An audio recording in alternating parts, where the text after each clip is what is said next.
Radha Ramana Hari Govind Jai Jai. We've been talking about Lord Caitanya Mahaprabhu, his pastimes, life history, we can say, Lord Caitanya. And I said that we would discuss in a little more detail why he came, Lord Caitanya Mahaprabhu's mission. Every incarnation of the Lord has a specific mission, a specific duty. And Caitanya Mahaprabhu also has a specific duty. He's got a specific duty and also he's got his own mission. So to understand this is a little intricate. And without understanding that, we can't really understand what Gaudiya Vaishnavism is about. We can't understand why Gurudev is teaching us. We can't understand what's the mission of Srila Prabhupada and Gaudiya Vaishnava Acharyas. So we need to understand this a little. Sri Caitanya Mahaprabhu, he spread the Sankirtan movement. When he appeared, it was in eclipse, everyone was chanting Hare Krishna.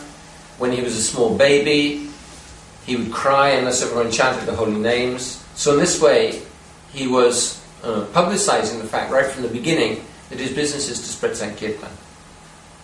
Harinam, Harinam, Harinam eva kevalam, kalo nasteva, nasteva, nasteva, gatiranita. But this is only the external reason. There are different reasons why he came. And spreading the holy name, this is only the external reason.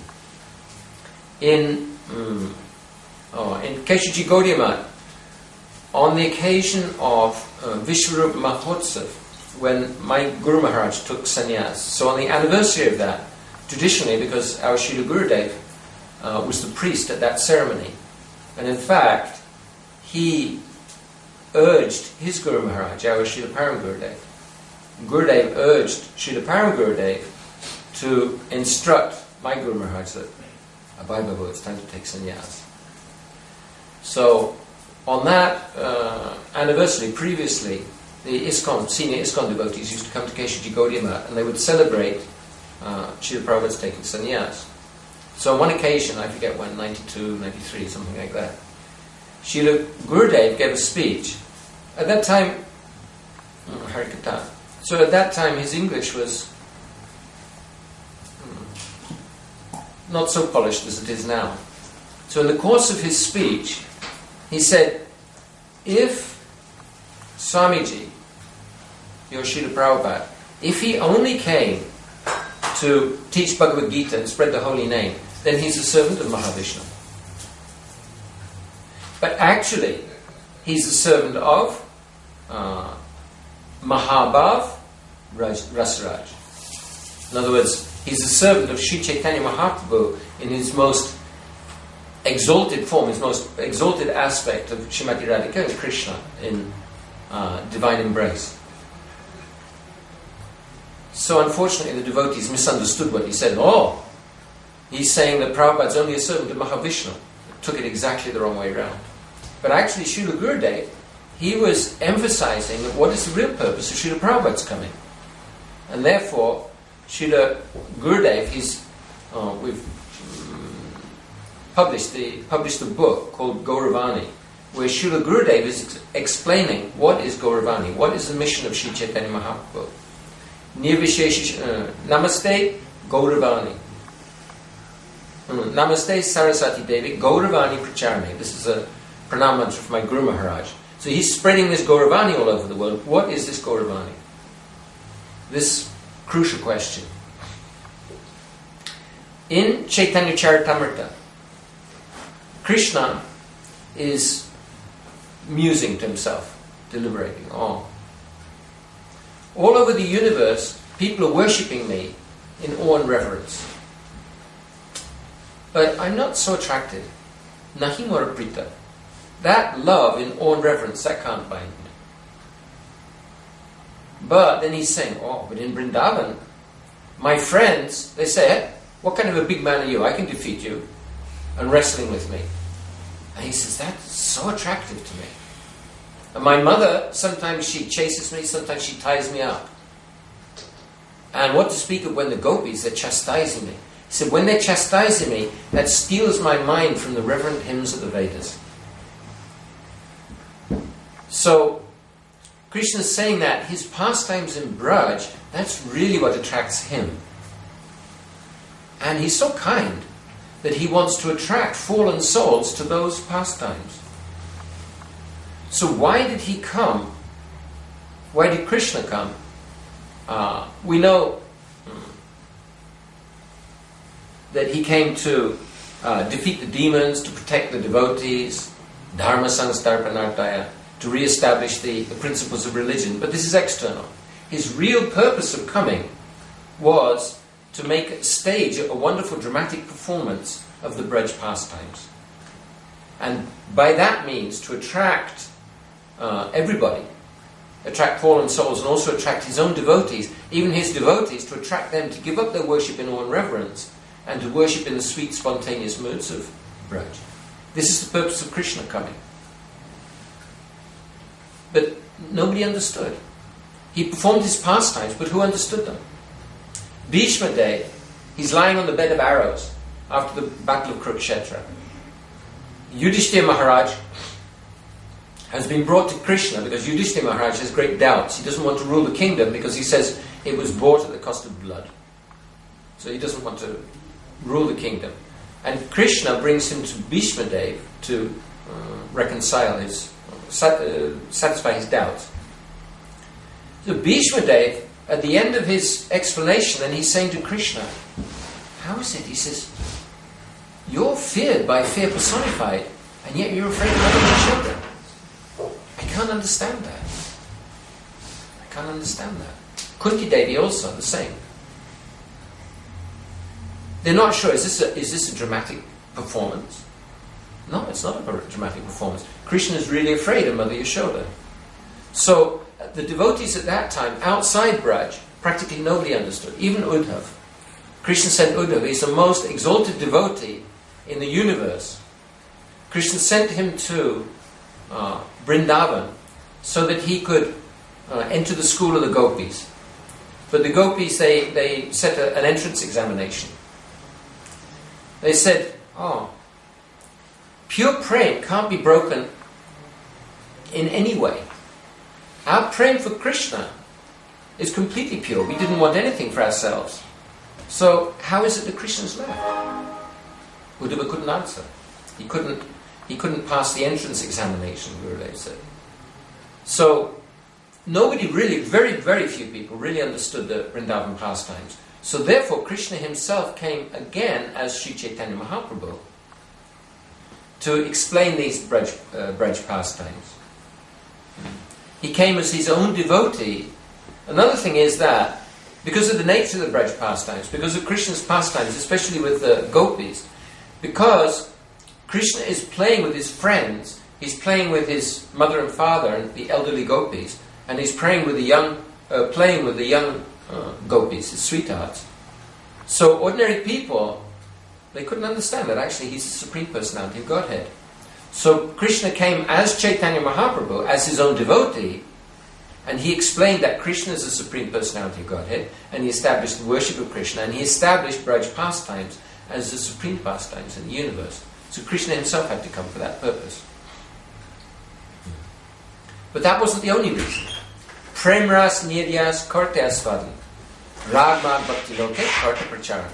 So the second reason is to propagate ragmag bhakti. It means spontaneous bhakti on the level of the Brajbasis. That's the second reason, second internal reason. And the primary reason, prem ras niryas karte asvadan, he wants to taste love. Love for Krishna is so sweet, so intoxicating, that even Krishna himself wants to taste. Chaitanya Mahaprabhu and Nityananda Prabhu, they've come in the mood of devotees to taste this love for Krishna. Krishna, he's Vishaya Tattva. He's the object of love. So he doesn't have love for himself. And the devotee is Ashraya Tattva. The devotee is the abode of love. So how can Krishna taste that love? He sees that his devotees are more delighted even than he is. He wants to taste. So in order to taste that love, he has to take the position of his devotee. Which devotee? The topmost devotee is Srimati Radhika. And Srimati Radhika's love, Krishna cannot understand. He cannot taste it. Srimati Radhika's speciality is her Madanakya Mahabhav. No, none of the other gopis have that. By nature, have that Madanakya Mahabhav. Even Lalita Vishaka don't have. And Krishna is very, very eager to taste that Madanakya Mahabhav, the supreme summit of loving service to himself. So therefore, he comes as his own devotee to taste that love of Srimati Radhika. He's Krishna, but he's in the mood of Srimati Radhika. That's the internal reason. There are also external reasons. So, to propagate the Yuga Dharma. In every Yuga, in every age, there's a particular Dharma. So in Satya Yuga, they're meditating. Not for 20 minutes in the morning and evening. No. They're living for 100,000 years, and they're meditating like Valmiki, 60,000, 70,000 years. And the ants are coming and eating up all his flesh, just a skeleton left. We can't do this. Then in Treta Yuga, performing huge, extremely opulent fire sacrifices, yajna. But we don't have qualified brahmanas, and we don't have the wealth to perform these sacrifices. In Dwapara Yuga, very, very opulent deity worship. Again, we don't have the means to do that. And in Kali Yuga, Harinam, Harinam, Harinam eva kevalam, Kalonasteva, Nasteva, Nasteva, Gatiranyata. Chant the holy name, chant the holy name, chant the holy name. All the results and more that can be achieved in Satya Yuga, in Treta Yuga, and Dwapara Yuga by those processes, all the results that they can achieve and more can be achieved by the chanting of the holy name. So this is the Yuga Dharma, this is the occupation for the age, because we're not capable of doing anything else. And anyway, this delivers the highest result. So, in every Kali Yuga, some incarnation or empowered personality comes to propagate this Yuga Dharma. But in the Kali Yuga, following Dwapara Yuga, where Krishna appears, so Krishna himself takes the place of the Yuga Avatar, the incarnation for this age. And he himself comes as Caitanya Mahaprabhu, but he doesn't just give Vaikuntha praying, he gives Braj praying. So that's one reason to propagate the Yuga Dharma, the sacrifice, the occupation for the age. And then also, Advaita Acharya, he was calling. He was calling so loudly that Narayan couldn't resist. His throne was shaking in Vaikuntha himself. Chaitanya Mahaprabhu said his throne was shaking from the calling of Advaita Acharya. And Advaita Acharya said, if you don't come, I'll take my four-armed form and I'll kill them all. So you have to come. That's what Narayan could do. So he came to answer, but Advaita Acharya, he's calling in love. He's not really saying that he wants to kill everybody. He's calling the Supreme Lord in such a way that he can't resist. Because he said, I can't give that love. Only you can give that love. So this is another external reason why Chaitanya Mahaprabhu came. And then the internal reasons, to spread Braj Bhakti, but even more important, to taste the love of his devotees, and especially to taste Srimati Radhika's love. So Chaitanya Mahaprabhu came, and the real reason why he went to South India was to find Ramananda Roy, to meet with Ramananda Roy. Ramananda Roy, he's Vishaka Devi in Krishna Lila. So Chaitanya Mahaprabhu, Gurudev says he's like a thief who's stolen a computer.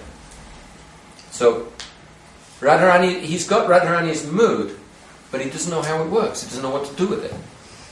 So like if somebody's stolen a computer and they don't know what to do with it, so they get on the phone to their friend, hey Bert, come on round, I got this computer, I don't know how it works, you come and show me.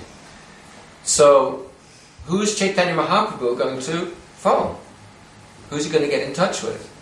Oh, Vishaka Devi is Srimati Radhika's closest friend. So Chaitanya Mahaprabhu went and he heard from Vishaka Devi, from Ramananda Roy, what is Radha Bhav? What is this Radha Bhav? And then having heard that, after he'd finished his tour, he went to Puri, and then in the association of Sarat Damodar and Rai Ramananda, means Lalit and Vishaka, then he was tasting this Radha Bhav, especially in Gambhir, and especially at night. Intense separation, relishing the separation. And at Rath Yatra also, relishing the moods of Radha and Krishna, Kurukshetra, Srimati Radhika meeting with Krishna again. So Chaitanya Mahaprabhu, he was successful, Krishna was successful in tasting Radha Bhav in this way, and also he spread Braj Bhav himself, he spread praying, but also through his disciples and followers, and especially the 6 Goswamis. The 6 Goswamis in Krishna Leela, they're all manjaris, they're all associates to the gopis. So what they're giving, jivas cannot get service to Krishna by meeting Krishna in Madhurya Ras.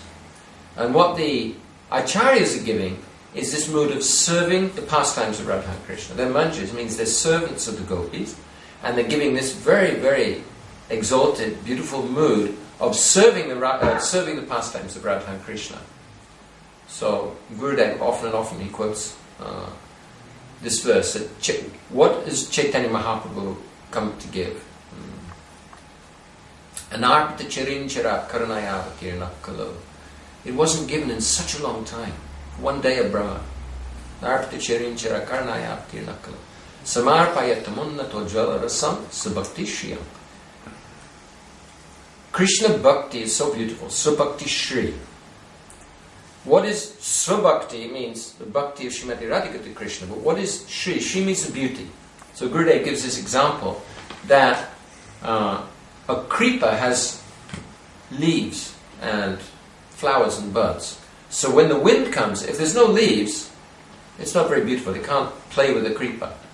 But when the wind comes, it makes the leaves and the flowers dance. So the Shri, Bhakti Shri, the beauty of Srimati Radhika's her service is the service of the assistants. So this is what Chaitanya Mahaprabhu came to give through his associates, the 6 Goswamis, and then all of our acharyas, they're all in this line. Thakur Bhakti Vinod, Srila Saraswati Prabhupada, Srila Param Gurudev, Vinod Manjari, and my Guru Maharaj also, and our Gurudev. They're all in this line. They've all come to give this very, very beautiful high mood of service to the pastimes of Radha and Krishna, following in the footsteps of Lord Chaitanya Mahaprabhu.